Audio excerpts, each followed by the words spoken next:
Hi everyone, welcome back to my Bible reading channel where my goal is to bring the Word of God to as many people as possible.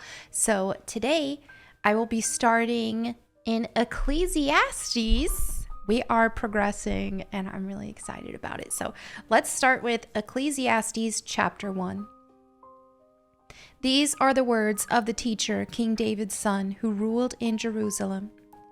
Everything is meaningless, says the teacher, completely meaningless. What do people get for all their hard work under the sun?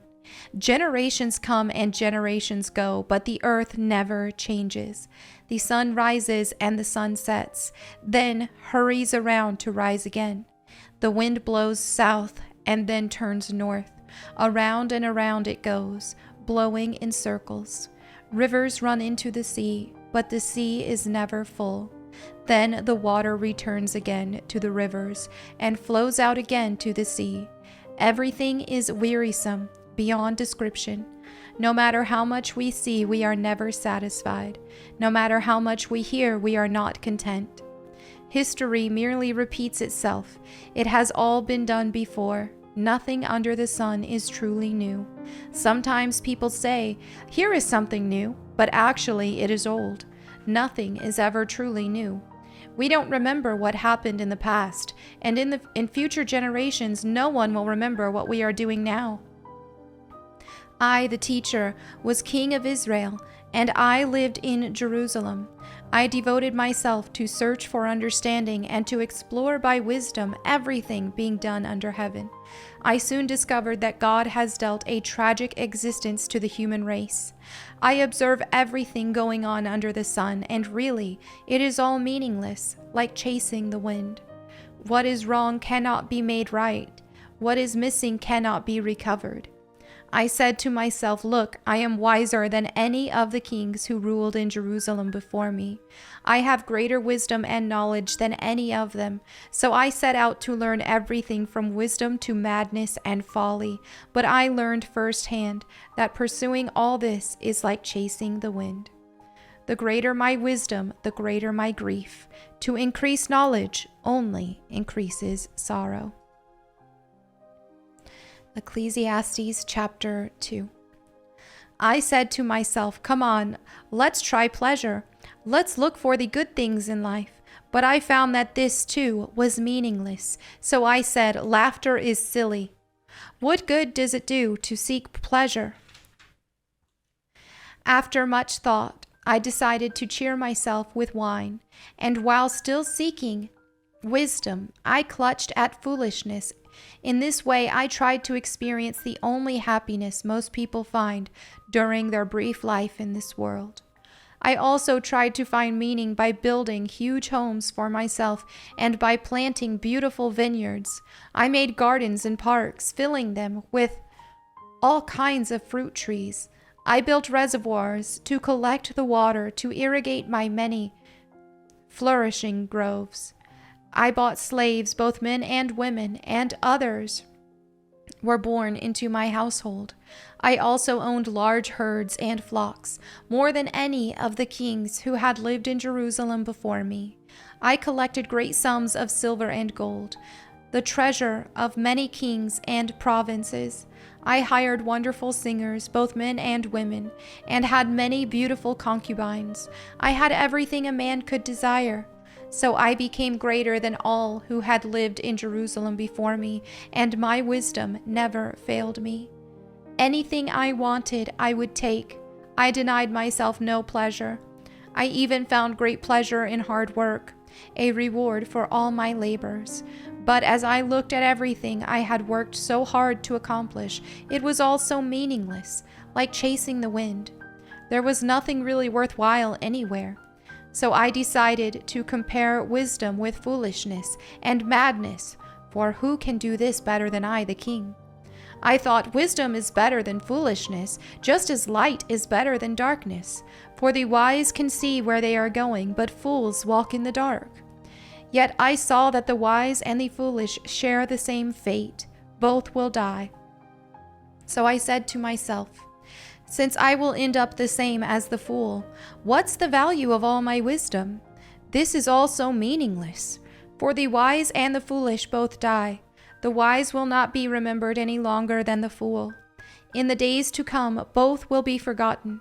So I came to hate life because everything done here under the sun is so troubling. Everything is meaningless, like chasing the wind. I came to hate all my hard work here on earth, for I must leave to others everything I have earned. And who can tell whether my successors will be wise or foolish? Yet they will control everything I have gained by my skill and hard work under the sun. How meaningless. So I gave up in despair, questioning the value of all my hard work in this world. Some people work wisely with knowledge and skill, then must leave the fruit of their efforts to someone who hasn't worked for it. This too is meaningless, a great tragedy. So what do people get in this life for all their hard work and anxiety? Their days of labor are filled with pain and grief. Even at night their minds cannot rest. It is all meaningless. So I decided there is nothing better than to enjoy food and drink and to find satisfaction in work. Then I realized that these pleasures are from the hand of God. For who can eat or enjoy anything apart from Him? God gives wisdom, knowledge, and joy to those who please Him. But if a sinner becomes wealthy, God takes the wealth away and gives it to those who please Him. This too is meaningless, like chasing the wind. Ecclesiastes chapter 3. For everything there is a season, a time for every activity under heaven, a time to be born and a time to die, a time to plant and a time to harvest, a time to kill and a time to heal, a time to tear down and a time to build up, a time to cry and a time to laugh, a time to grieve and a time to dance, a time to scatter stones and a time to gather stones, a time to embrace and a time to turn away, a time to search and a time to quit searching, a time to keep and a time to throw away, a time to tear and a time to mend, a time to be quiet and a time to speak, a time to love and a time to hate, a time for war and a time for peace. What do people really get for all their hard work? I have seen the burden God has placed on us all, yet God has made everything beautiful for its own time. He has planted eternity in the human heart. But even so, people cannot see the whole scope of God's work from beginning to end. So I concluded there is nothing better than to be happy and enjoy ourselves as long as we can. And people should eat and drink and enjoy the fruits of their labor, for these are gifts from God. And I know that whatever God does is final. Nothing can be added to it or taken from it. God's purpose is that people should fear Him. What is happening now has happened before, and what will happen in the future has happened before, because God makes the same things happen over and over again. I also noticed that under the sun there is evil in the courtroom. Yes, even the courts of law are corrupt. I said to myself, in due season God will judge everyone, both good and bad, for all their deeds. I also thought about the human condition, how God proves to people that they are like animals, for people and animals share the same fate. Both breathe and both must die. So people have no real advantage over the animals. How meaningless.